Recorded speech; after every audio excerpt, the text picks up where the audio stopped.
ॐ भूर्भुवः स्वः तत्सवितुर्वरेण्यं भर्गो देवस्य धीमहि धियो यो नः प्रचोदयात्। ॐ चैतन्यं शाश्वतं शान्तं व्योमातीतं निरञ्जनं नादबिन्दुकलातीतं तस्मै श्रीगुरवे नमः। गुरुवर गुरुता दीजिए, हे पावन श्री राम। जन जन के सुख चैन हित, कभी न लें विश्राम। ओम सद्गुरु चरण कमलेभ्यो नमः। वंदे भगवतीं देवीं श्रीरामं च जगद्गुरुं। पादपद्मे तयोः श्रुत्वा प्रणमामि मुहुर्मुहुः।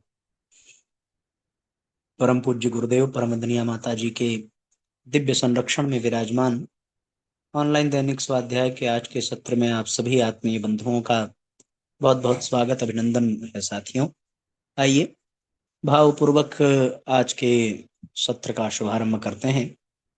कल साथियों, आप लोगों को स्वाध्याय के स्थान पर रिकॉर्डेड वीडियो मिला और आप सब लोगों ने स्वाध्याय की जगह सत्संग प्राप्त किया है।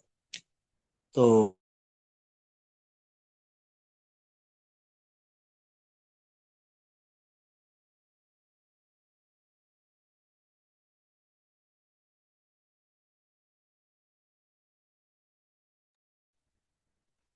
उसका साथियों कारण ये था कि हम लोगों ने सोचा था कि 8 बजे तक मंच से आ जाएंगे, लेकिन कोई क्षेत्र के पार्षद थे, वो मंच पर आए और फिर उस वजह से जब राजनीतिक हस्तक्षेप होता है कार्यक्रमों में तो बहुत विलंब हो जाता है। वो कार्यक्रम का समापन ही 8:15 पे हुआ। तो इसलिए स्वाध्याय और सत्संग का क्रम न टूटे, इसलिए तत्क्षण आप सब लोगों तक स्वाध्याय से ही संबंधित वीडियो संदेश पहुंचाने का प्रयास किया गया। और मुझे बड़ी प्रसन्नता है कि सामान्य दिनों की अपेक्षा अधिक लोगों ने उस वीडियो को देखा, सुना और शेयर किया है। उसमें ये चर्चा हुई थी कि महापुरुषों के जीवन में स्वाध्याय का क्या महत्व है। सो आइए आज हम लोग पुनः अगले अध्याय को स्वाध्याय के क्रम में लेते हैं। और आज का अध्याय है खजूर और स्वास्थ्य। खजूर के विषय में हम लोग सुने समझें। खजूर के वृक्ष देखने में नारियल के वृक्ष की तरह दिखाई देते हैं। खजूर को हिंदी में खजूर, छुहारा, खुरमा, खारिक तथा पिंड खजूर के नाम से जाना जाता है। मराठी में इसे खारिक एवं पिंड खजूर तथा गुजराती में इसे खारेक कहा जाता है। खजूर में विटामिन ए, बी, सी तथा फास्फोरस, लोहा, पोटेशियम, कैल्शियम, प्रोटीन तथा कार्बोहाइड्रेट पाया जाता है। खजूर में विद्यमान पोटेशियम हानिकारक कोलेस्ट्रॉल को घटाता है। इस दृष्टि से खजूर उच्च रक्तचाप तथा हृदय रोगी के लिए लाभप्रद होता है। लौह तत्व सहित खनिज लवणों का भंडार होने के कारण एनीमिया, खून की कमी के रोग से बचाता है। नाड़ी तंत्र की निर्बलता के कारण कब्ज आज की एक बड़ी व्याधि बन गई है। जो नित्य खजूर का सेवन करते हैं उन्हें कब्ज से मुक्ति मिलती है। इसका फाइबर अपच और कब्ज दोनों को मिटाता है। खजूर पौष्टिक एवं शक्तिवर्धक होता है। गर्भावस्था में यह अनेक परेशानियों से बचाता है। स्तनपान कराने वाली महिलाओं के लिए भी बेहद लाभदायक है। शिशु का स्वास्थ्य उत्तम बना रहता है। शिशु की इम्यूनिटी पावर, जीवनी शक्ति बढ़ाता है। लीवर और मांसपेशियों की शक्ति बढ़ाता है। स्नायु तंत्र एवं मस्तिष्क के लिए टॉनिक है। इसके सेवन से सेरोटोनिन हार्मोन का स्राव बढ़ने से डिप्रेशन से बचाता है। अनिद्रा रोग दूर होता है। पाचन से संबंधित लाभदायक बैक्टीरिया को बढ़ाता है, जिससे पाचन तंत्र सुदृढ़ होता है। दांत मसूड़ों के सूजन, दर्द आदि को दूर करता है। शारीरिक एवं मानसिक थकान दूर होती है। विटामिन ए की कमी से होने वाले रोग जैसे रतौंधी आदि के लिए खजूर लाभप्रद होता है। संधिवात, गठिया, ऑस्टियोपोरोसिस के रोगी को चीनी बंद करा दें तथा चीनी के विकल्प के रूप में खजूर का पर्याप्त सेवन करने से अस्थियां मजबूत होती हैं। रक्त क्षारीय होने से अनेक रोगों से बचाव होता है। आयुर्वेदिक मतानुसार खजूर लकवा, फेफड़ों के रोग, टीबी, खांसी आदि में लाभदायक है।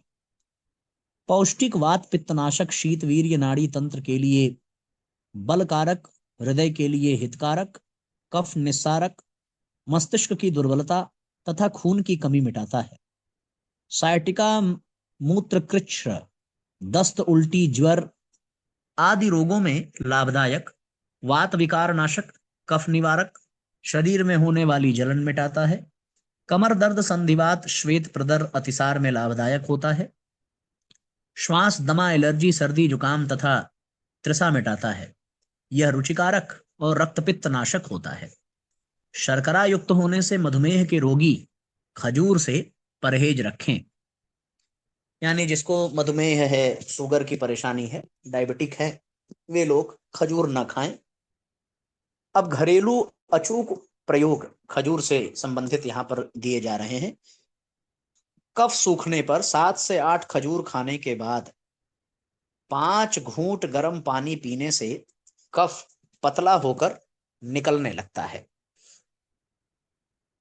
धातु पुष्टि के लिए नित्य 5 से 7 खजूर की गुठली हटाकर खजूर को घृत में सेंक कर खाना चाहिए तथा दूध में इलायची और देशी खांड स्वादानुसार मिलाकर दूध उबाल कर पीना चाहिए।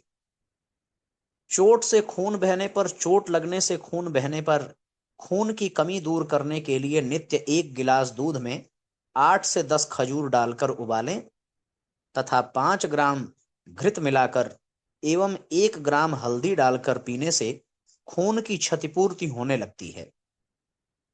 बहुत बढ़िया उपाय है साथियों। 8 से 10 खजूर डाल करके उबाला जाए और 5 ग्राम घी मिला करके 1 ग्राम हल्दी डालकर पिया जाए तो खून की कमी पूरी हो जाती है। शराब का नशा उतारने के लिए, नशे का दुष्प्रभाव मिटाने के लिए 7 से 8 खजूर पानी में भिगोकर मसल छान कर पिलाने से शराब का नशा उतरता है।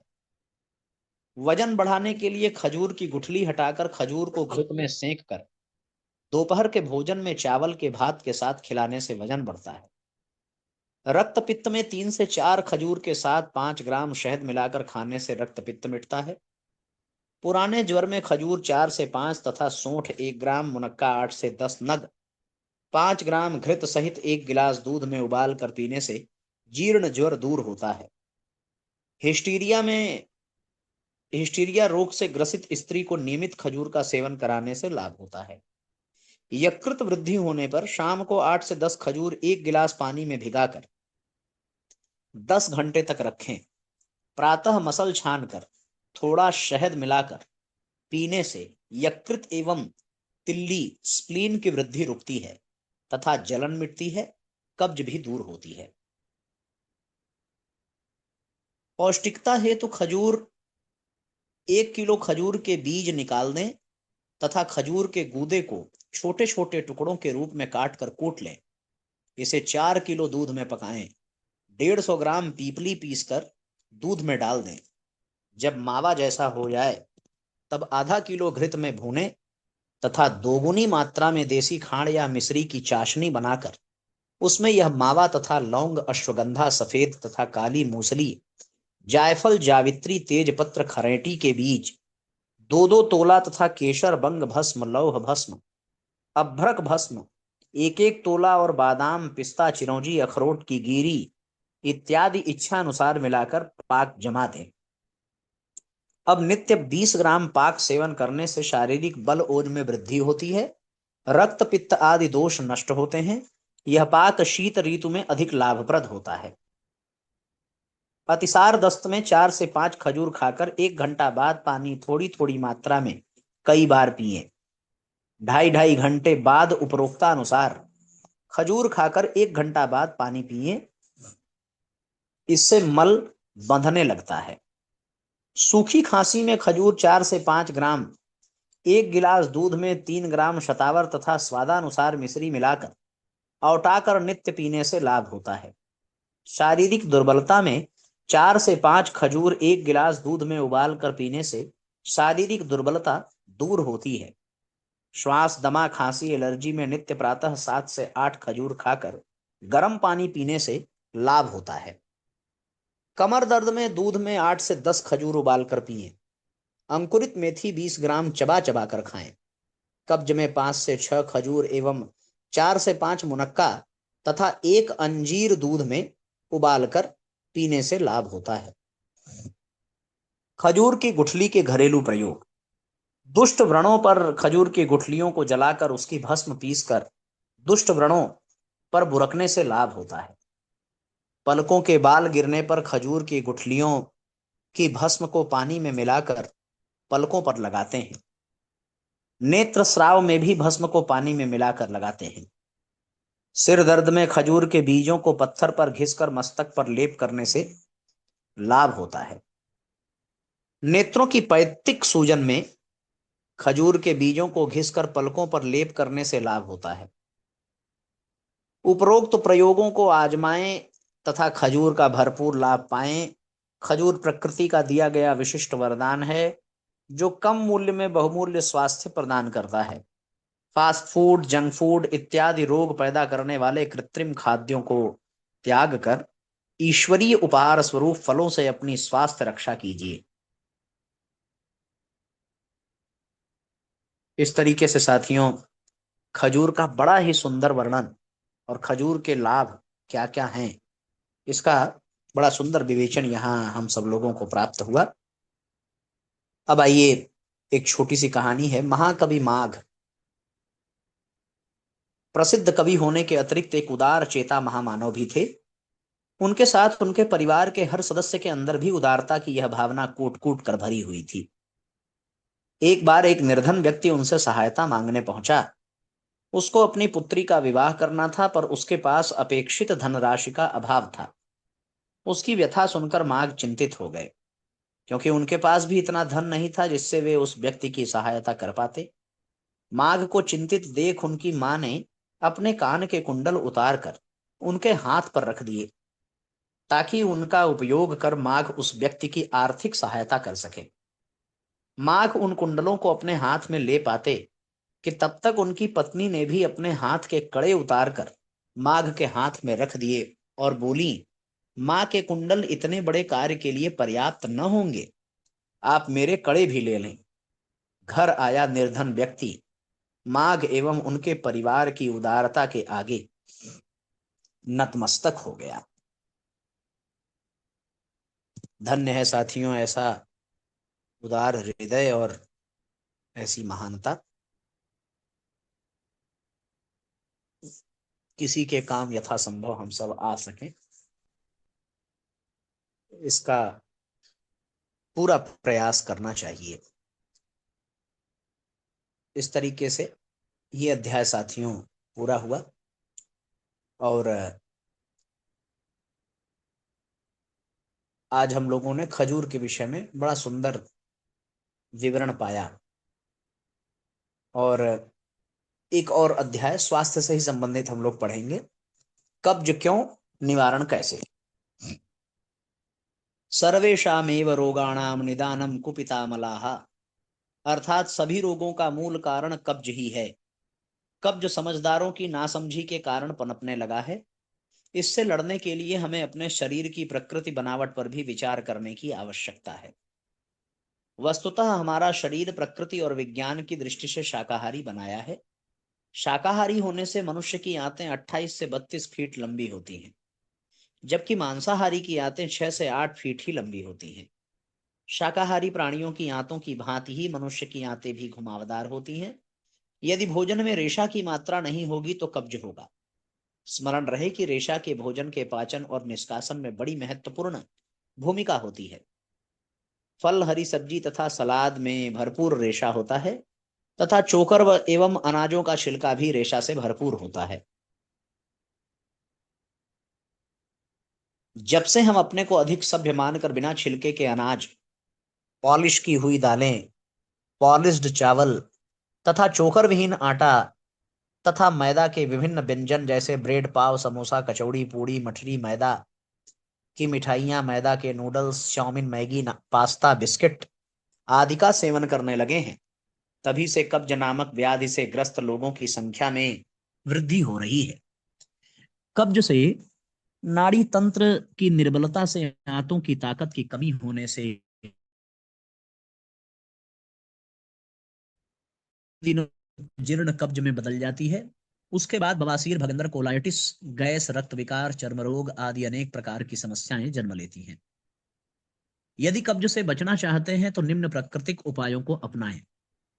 वर्ष में एक बार पूर्ण प्राकृतिक उपचार का शोधन कर जीवनी शक्ति की अभिवृद्धि करना, प्रातः आधा से 1 लीटर पानी पीना, तनाव, चिंता, भय से मुक्त रहकर पर्याप्त गहरी नींद का रात के 8:30 से 4:30 बजे तक सेवन करना,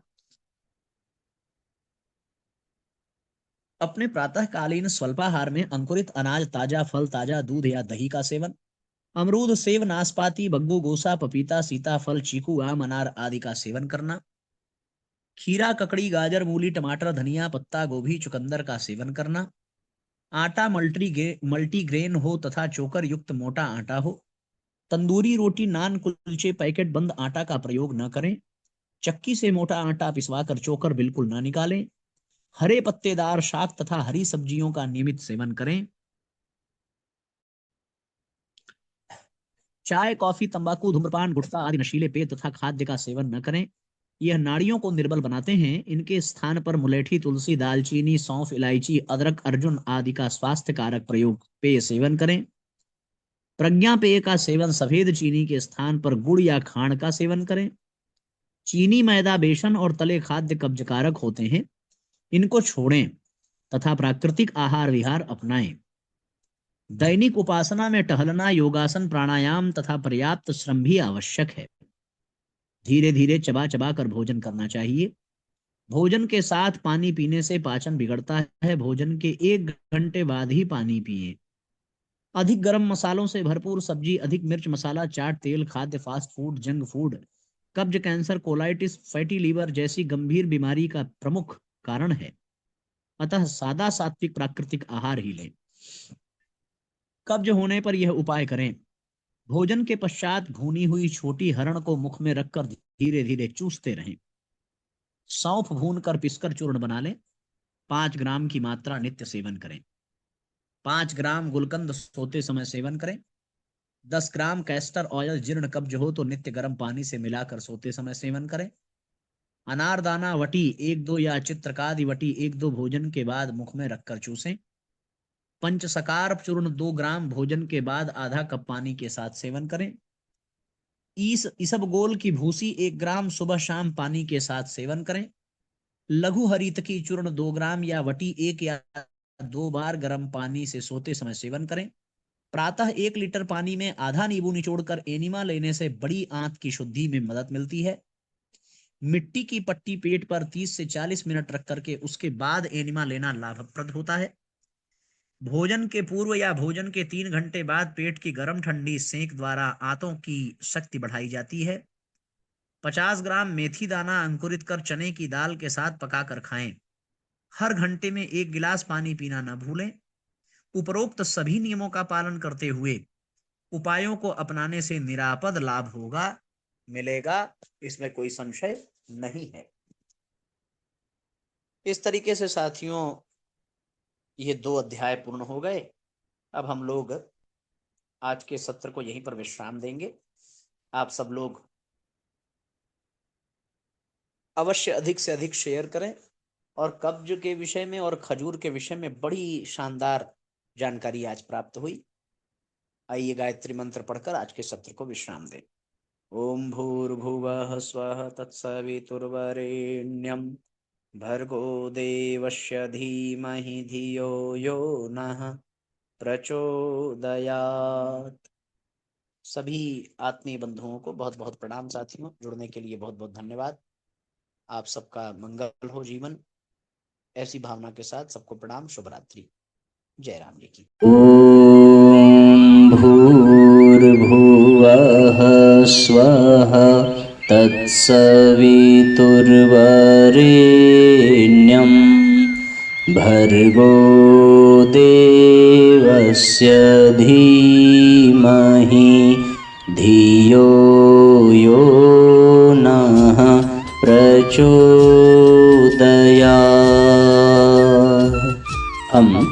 ईश्वर को सर्वव्यापी न्यायकारी मानकर उसके अनुशासन को अपने जीवन में उतारेंगे। शरीर को भगवान का मंदिर समझकर आत्मसंयम और नियमितता द्वारा आरोग्य की रक्षा करेंगे। मन को कुविचारों और दुर्भावनाओं से बचाए रखने के लिए स्वाध्याय एवं सत्संग की व्यवस्था रखे रहेंगे। इंद्रिय संयम, अर्थ संयम, समय संयम और विचार संयम का सतत अभ्यास करेंगे। अपने आप को समाज का एक अभिन्न अंग मानेंगे और सबके हित में अपना हित समझेंगे। मर्यादाओं को पालेंगे, वर्जनाओं से बचेंगे, नागरिक कर्तव्यों का पालन करेंगे और समाजनिष्ठ बने रहेंगे। समझदारी, ईमानदारी, जिम्मेदारी और बहादुरी को जीवन का एक अविच्छिन्न अंग मानेंगे। चारों ओर मधुरता, स्वच्छता, सादगी एवं सज्जनता का वातावरण उत्पन्न करेंगे। अनीति से प्राप्त सफलता की अपेक्षा नीति पर चलते हुए असफलता को शिरोधार्य करेंगे। मनुष्य के मूल्यांकन की कसौटी उसकी सफलताओं, योग्यताओं एवं विभूतियों को नहीं, उसके सद्विचारों और सत्कर्मों को मानेंगे। दूसरों के साथ वह व्यवहार नहीं करेंगे जो हमें अपने लिए पसंद नहीं। नर नारी परस्पर पवित्र दृष्टि रखेंगे। संसार में सत्प्रवृत्तियों के पूर्ण प्रसार के लिए अपने समय, प्रभाव, ज्ञान, पुरुषार्थ एवं धन का एक अंश नियमित रूप से लगाते रहेंगे। परंपराओं की तुलना में विवेक को महत्व देंगे। सज्जनों को संगठित करने, अनीति से लोहा लेने और नवसृजन की गतिविधियों में पूरी रुचि लेंगे। राष्ट्रीय एकता एवं समता के प्रति निष्ठावान रहेंगे। जाति, लिंग, भाषा, प्रांत, संप्रदाय आदि के कारण परस्पर कोई भेदभाव न बरतेंगे। मनुष्य अपने भाग्य का निर्माता आप है। इस विश्वास के आधार पर हमारी मान्यता है कि हम उत्कृष्ट बनेंगे और दूसरों को श्रेष्ठ बनाएंगे तो युग अवश्य बदलेगा। हम बदलेंगे, युग बदलेगा। हम सुधरेंगे, युग सुधरेगा। इस तथ्य पर हमारा परिपूर्ण विश्वास है।